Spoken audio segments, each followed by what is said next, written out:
G. Ford. Sometimes it was a lonely journey. What am I doing here? He often wondered, with the cold Chicago wind in his face, slowing him down, pushing him back. But he didn't give up, for somehow his journey had led him to Trinity Church, surrounded by the people from his neighborhood, including many he had helped. And there, swept up in the waves of their singing, with tears on his cheeks, he knew why he was there. He knew who he was, and he knew where he belonged. He was there in Chicago because he cared about these people. They were his family. People in Kenya were his family. Indonesians were his family.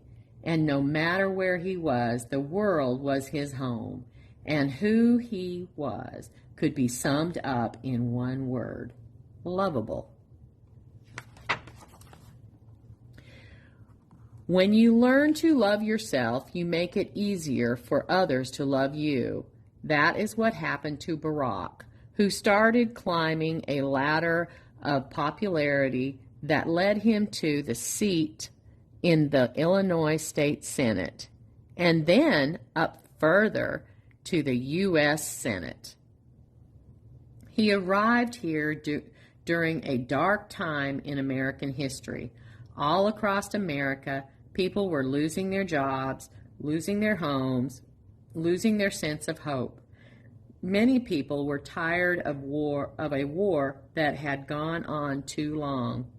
They were tired of fighting with their neighbors over politics. They were just tired. In an earlier age, there had been hope. There had been a man named Martin Luther King Jr., who had spoken with passion of his hope for better days. He had said, "I have a dream that my 4 little children will one day live in a nation where they will not be judged by the color of their skin, but by the content of their character." And on the horizon, at the dawn of a new age, there appeared a man who would be the embodiment of King's dream, a presidential candidate whose very beginning was a bridge that joined nations. There was a man who spoke of hope and change, whose strong words lifted up the downhearted people and made them believe that the world was not beyond repair. Here was a man whose journey had brought him to cheering rallies all around America, including one in Birmingham, Alabama.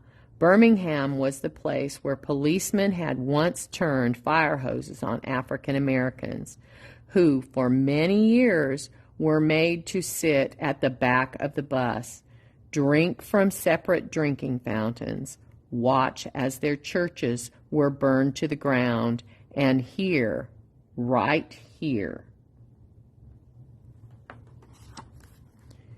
this great man spoke in a beautiful voice about his own dream of bringing people together, overcoming our differences, not just in America, but around the whole world. Here, right here, in this country, with its history of slavery and racism, a man named Barack Obama became the first African American president in United States history because he refused to let other people tell him who he was or where he belonged. Because again, once again, his journey was just the beginning. Barack.